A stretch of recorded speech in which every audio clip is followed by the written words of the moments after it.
নবী আপনি এমনই একজন, আর লক্ষ কোটি তারার মাঝে চন্দ্র গো যেমন। আরে কত কত নবী রাসূল আসলেন দরায়, ওরে পারলো না তারা দরায় আলো জ্বালাতে। আপনারই নূরেতে নবী, আরে আপনার এই নূরেতে নবী জগৎ হলো রোশন। আরে লক্ষ কোটি তারার মাঝে চন্দ্র গো যেমন। তাহলে আপনারা বলেন আমার নবীর উপর দুরূদ শরীফ আদায় করলে লাভ আছে না নাই?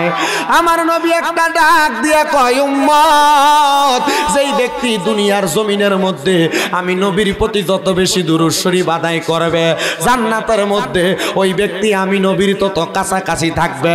ইয়া রাসূলুল্লাহ, বুঝতে পারলাম এই দুরূদ শরীফের আরেকটা ফজিলতের কথা আপনি নবী বলেন না। আমার নবী কয়, উম্মত, দুনিয়ার জমিনের মধ্যে কোন মানুষ যদি একবার দুরূদ শরীফ আদায় করে, আমার আল্লাহ তাআলা ওই ব্যক্তির নামের উপরে জান্নাতের মধ্যে একটা গাছ লাগিয়ে দেয়। নবী গো, ওই জান্নাতের মধ্যে গাছটা লাগাইলে উম্মতের লাভটা কি হবে? এই হাদিসে কারিমাটা অত্যন্ত সুন্দরভাবে ব্যাখ্যা করেছেন আল্লামা আব্দুল হক মুহাদ্দিস দেহলভী রাহমাতুল্লাহ আলাইহি। তিনি বলেন, জগতের মানুষ একবার যখন জান্নাতে একটা গাছ লাগানো হয়, ওই গাছটা লাগানোর কারণে তুমি যখন দুইবার দুরূদ শরীফ আদায় করো, আমার আল্লাহ তাআলা তোমার নামের উপরে আরেকটা গাছ জান্নাতে লাগায়। এমন ভাবে বারবার দুরূদ শরীফ আদায় করলে তোমার নামের উপরে আরো কয়েকটা গাছ লাগানো হবে। আব্দুল হক মুহাদ্দিস দেহলভী রাহমাতুল্লাহ আলাইহি বলে, জগতের মানুষ, একদিন আমার এক ছাত্র আমি আব্দুল হক মুহাদ্দিস দেহলভীরে প্রশ্ন করে, হুজুর, একবার দুরূদ পড়লে জান্নাতে যদি একটা গাছ লাগায়, তাইলে আমি যদি 100 বার দুরূদ শরীফ আদায় করি, জান্নাতের মধ্যে কি আমার নামের উপরে 100টা গাছ থাকবে? বলে হ্যাঁ। এবার ওই ছাত্র ডাক দিয়া কই, হুজুর, আপনি আমার একটা উত্তর দেন না। তাহলে আমি যদি আমার ইবাদতের কারণে দোজখে চইলা যায়, আমি বারবার দুরূদ শরীফ আদায় করার কারণে আমার আল্লাহ তাআলা তো আমার নামে জান্নাতের মধ্যে কতগুলা গাছ লাগাইব। আমি যদি ওই দুরূদ শরীফের কথা বইলা আল্লাহর কাছে ফরিয়াদ জানাই, মাবুদ, আমি তো বারবার নবীর উপরে দুরূদ শরীফ আদায় করছি, জান্নাতের মধ্যে তো আমার অনেকগুলা গাছের বাগান আছে, ও আল্লাহ, আমার তো মনটা চাই ওই গাছের বাগানটার মধ্যে যাইতাম। তখন যখন আপনারা জান্নাতের গাছের বাগানের মধ্যে নিবে, আপনি গুনার কারণে দোজখে, কিন্তু জান্নাতে আপনার গাছ আছে। মনে করেন বাবারা, আপনাদের এলাকার যেই কোন একজন লোকের মাধবপুর বাজারে একটা দোকান আছে, ওই ব্যক্তির এই এলাকার মধ্যে বাড়িও আছে। এখন তার যখন মন চায় তখন সে তার দোকানে যাইতে পারে। দোকানে যাইতে পারে না? যখন মন চায় তখন দোকানে যাইতে পারে। ঠিক আপনার যখন জান্নাতে গাছের বাগান থাকবে, আব্দুল হক মুহাদ্দিস দেহলভীর ছাত্র কই, হুজুর, তাহলে আমি যদি জান্নাতের গাছের বাগানে ঢুইকা যাই, আমার আল্লাহ তো ইনসাফ প্রতিষ্ঠাকারী আল্লাহ। বলে হ্যাঁ, আমার আল্লাহ তো আমার নবীরে ইনসাফ, সর্বশ্রেষ্ঠ ইনসাফ প্রদান করেছে। হুজুর, আমি জানতে চাই, তাহলে আপনি বলেন না, আমি যদি জান্নাতের বাগানের মধ্যে প্রবেশ করি, আমার আল্লাহ তাআলা আমার যদি জান্নাত থেকে বাইর করে দিতে কয়, আমি আল্লাহর কাছে বলবো, আল্লাহর কাছে নালিশ করব, আল্লাহ, আপনি তো আমার নামে জান্নাতে গাছ লাগাইছেন, আপনি আল্লাহ তো যেই গাছ লাগাইছেন এই গাছটা দুনিয়ার কোনো গাছের মতো না, যে জায়গায় লাগাইছেন আমার জায়গা না হইলে আপনি গাছটা এই জায়গায় লাগাইতেন না। আল্লাহ, বারবার দুরূদ শরীফ পড়ার কারণে জান্নাতের মধ্যে আমার এতগুলা গাছ, আমি জানি আমার গুনার কারণে আমি দোজখে যাব, কিন্তু দয়াল, আমি তো আমার এই দুরূদ শরীফের কারণে গাছের বাগানে ঢুকছি। গাছে তো আমার, আমি এই গাছের জায়গা চাইরা কোনো জায়গায় যাইতাম না। তখন আমার আল্লাহ তাআলা হিকমতের মাধ্যমে আল্লাহর বান্দাটা জাহান্নামী যদিও থাকে, দুরূদ শরীফের বরকতে ওই বান্দাটারে জান্নাতি বানাইয়া দিব। জোরে জোরে কোন সুবহানাল্লাহ। ওরে দুরুদের পাগল হইলে করবে নবী পার, কন্যা দুরুদের পাগল হইলে করবে নবী পার। আল্লাহুম্মা সাল্লি আলা পরবারে বার, বলেন আল্লাহুম্মা পরবারে বার। হায়রে নবীর দুরুদ পড়ে যারা, আরে সঠিক ঈমান পায় গো তারা। হায়রে তাই তো সকল আসে কানগন, তাই তো সকল আসে কানগন দুরুদ পরবারে বার। আল্লাহুম্মা সাল্লি আলা পরবারে বার, কন্যা আল্লাহুম্মা সাল্লি আলা পরবারে বার। হায়রে দুরুদের পাগল হইলে করবে নবী পার, বলেন দুরুদের পাগল হইলে করবে নবী পার। আল্লাহুম্মা সাল্লি আলা পরবারে বার। হায়রে নবীর দরুদ পড়ে যারা, আরে সঠিক ঈমান পায় গো তারা, বলেন নবীর দরুদ পড়ে যারা, আরে সঠিক ঈমান পায় গো তারা।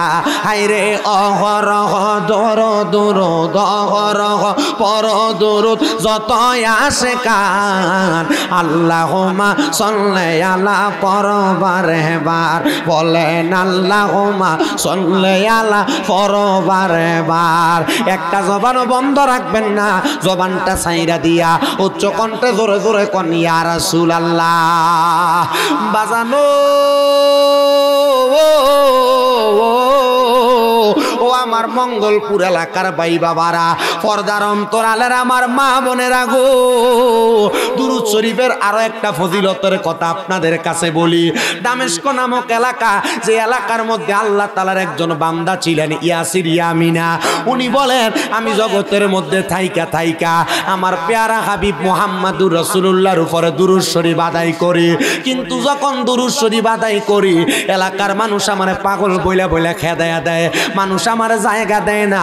আমি ইয়ামিনী আসিরা যখন আমার নবীর উপরে দুরূদ শরীফ আদায় করে, আমি এলাকার মধ্যে একটা মসজিদের মধ্যে বৈশা দুরূদ শরীফ আদায় করতেছি, এমন টাইমে একজন লোক আইসা আমার ডাক দিয়া কয়, কি রে ইয়ামিনী আসিরা, তুমি যে দুরূদ আদায় করো, তোমার যে নামাজ পড়ো, তুমি যে রোজা রাখো, তোমার নামাজ রোজা দুরূদ শরীফ জিকির আজকার কোনো কিছু তো আমার আল্লাহর কাছে কবুল হয় না।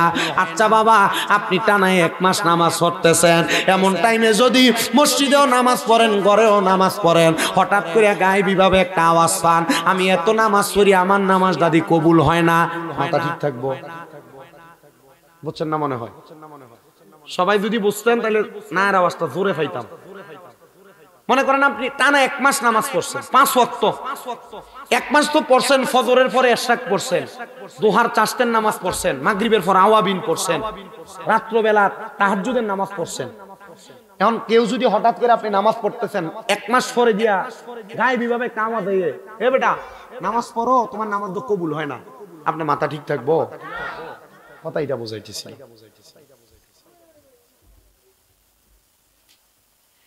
হযরত ইয়ামিনী আসিরা বলে, জগতের মানুষ তোমরা বাইরে দাঁড়ায় না থেকে ভিতরে ঢুকো। আপনারা যারা বাইরে দাঁড়ায় আছেন ভিতরে ঢুকেন, এটা জান্নাতের বাগান। আপনি বাইরে দাঁড়ায় থাকলে তো এটা অসুন্দর দেখা যায়, ভিতরে ঢুকলে আমার কাছে ভালো লাগবে। ইয়ামিনী আসিরা বলে, জগতের মানুষ আমি আবার কি করলাম, আমি এই আওয়াজটা শুই না, আমার মাথার মধ্যে আর মাথাটা ঠিক নেই, আমার কেমন জানি লাগে। আমি নিয়ত করলাম 2 রাকাত নামাজ পড়লাম, যে নামাজের নাম সলাতুল হাজতের নামাজ। সলাতুল হাজতের নামাজ। আমি নামাজটা পড়িনা সেজদার মধ্যে যাইয়া আমার আল্লাহর কাছে দোয়া করি, মাবুদ সলাতুল হাজতের নামাজ পড়া তোমার কাছে হাত বাড়াইলাম, আল্লাহ এতদিন নামাজ পড়ি, আমার নামাজ বুঝি তুমি কবুল করো না, গায়েবী ভাবে আওয়াজ পাইছি। আমার ইবাদত তুমি কবুল করো না, গায়েবী ভাবে আওয়াজ পাইছি। আল্লাহ, এত কষ্ট করে নামাজ পড়ি, শীতের রাত্রে ওযু করি, আল্লাহ এখন যে আমার নামাজ কবুল করো না, আমার কাছে তো ভালো লাগতেছে না। দয়াল ও আল্লাহ, তুমি কও না আমার নামাজটা তুমি কোন কারণে কবুল করো না? ইয়ামিনী ইয়াসিরা বলেন, আমি সাজদার মধ্যে যাইয়া যখন বারবার এমন কথা বলি, হঠাৎ কইরা আমার আল্লাহর পক্ষ থেকে গায়েবী ভাবে আরেকটা আওয়াজ আসছে, এই ইয়ামিন শোনো রে, তুমি যে মসজিদের মধ্যে বইসা ইবাদত করো, তুমি যেই ঘরের মধ্যে যায় মুসাফিরের বেশে খানা খাও, খানা খাওয়ার কারণে তোমার পেটের মধ্যে হারাম খাবার ঢুইকা গেছে গা, ওই হারাম খাবারে তোমার শরীরে রক্ত তৈরি হয়েছে, এই রক্ত তৈরি হওয়ার কারণে তোমার পুরাটা হারাম দেহ দিয়া তুমি ইবাদত করো, ইবাদত কবুল হয় না। কারণ ইবাদত কবুল হওয়ার মূল যেই সত্য আছে, এর মধ্যে এক নাম্বার সত্য হইল হালাল খাবার খাওয়া। হালাল খাবার না খাইলে ইবাদত কবুল হবে না। হে আমার বাবারা, হে আমার যুবক বন্ধুরা, পর্দার অন্তরালের মা, সুদের টাকা, ঘুষের টাকা, পরের হক মাইরা খাওয়ার টাকা, এমন টাকা দিয়া খানা খাইয়া 5 ওয়াক্ত নামাজ পড়া যদি মনে করো তোমার নামাজ আল্লাহর কাছে কবুল হইব, রোজা রাখো রোজা কবুল হইব, দান সদকা করো দান সদকা কবুল হইব, এটা তোমার ভুল চিন্তা দ্বারা। ইয়ামিনী ইয়াসিরা কয়, আমি একটানা 7 দিন আবার খানা বন্ধ করে দিলাম, কোন মানুষের ঘরে যে আমি খানা দানা খাই না। কারণটা কি?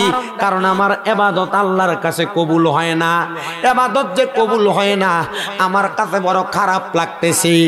এবার 7 দিন পরে আমার মনের মধ্যে একটা চিন্তা জাগলো, অন্য কোনো চিন্তা না, আমি যেহেতু কারোর ঘরে কোনো খানা খাই না, আমার শরীরের জামা কাপড় পোশাক আশাক যা আছে, এই পোশাক আশাক জামা কাপড় এই সব কিছু নিয়ে দুনিয়ার জমিনে আমি চলাফেরা করি, তবে একটাও পর মানুষের না, সবগুলা আমার নিজের।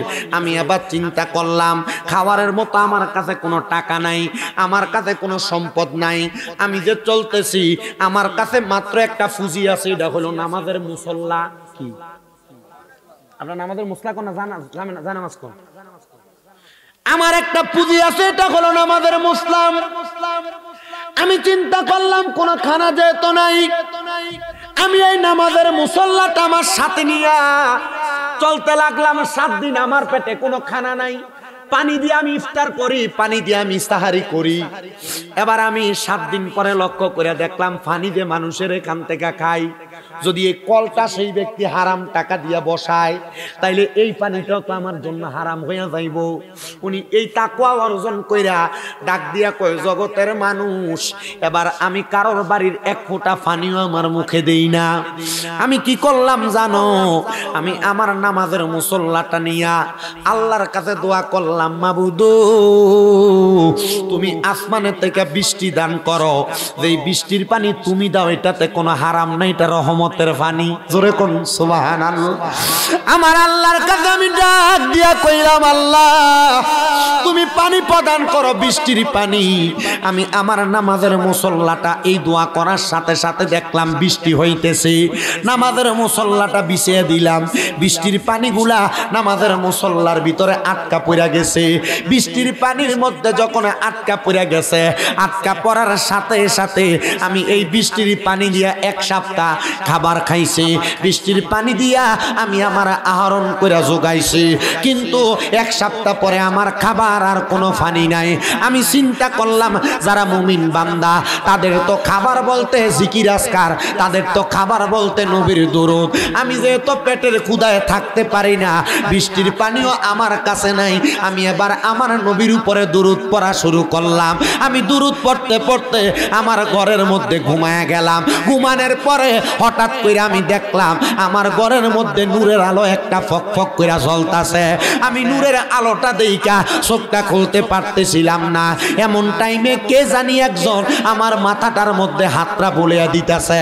আমি চোখটা আস্তে আস্তে খুললাম, আমি দেখলাম তাদের শরীরটা বড় নুরানি দেখা যায়। আমি বললাম, কে গো, আপনি কে? উনি আমারে ডাক দিয়া কয়, আমি কইলাম বেলায়েতের বাদশা, আমার নাম হযরতে মাওলা আলী মুশকিল কুশা। আমি ডাক দিয়া কইলাম, ও হযরত আলী, আমার ঘুমের ঘরে আপনি কেমনে আগমন করলেন, কারণটা কি? উনি ডাক দিয়া কয়, কেন আগমন করছি জানো? আমি আগমন একা করি নাই, তাকে দেখো সামনের দিকে আরো 3 জন ব্যক্তি 4 জন ব্যক্তি আগমন করছে। বলে আমি তাকে দেখলাম নুরানি সুরুতওয়ালা লেবাসওয়ালা, চোখটা মুখটা ঢাকটা দেওয়া, আমার ঘরের মধ্যে কে জানি একজন আগমন করছে। হযরত আলী আমারে বলতেছে, ওনার ডান দিকে যারে দেখতে পাও তিনি হইল হযরতে আবু বকর সিদ্দিক রাদিয়াল্লাহু তাআলা আনহু। ওনার বাম দিকে যারে দেখতে পাও তিনি হইল হযরতে ওমর ইবনে খাত্তাব রাদিয়াল্লাহু তাআলা আনহু। ওনার পেছনে যারা দেখতে পাও ইনি হইল হযরতে ওসমান জিন নূরাইন রাদিয়াল্লাহু তাআলা আনহু। আর মাঝখানে যারা দেখতে পাও ইনি হইল মদিনার কামলিওয়ালা দয়াল নবীজি। জবান খুলে জোরে বলেন না সুবহানাল্লাহ।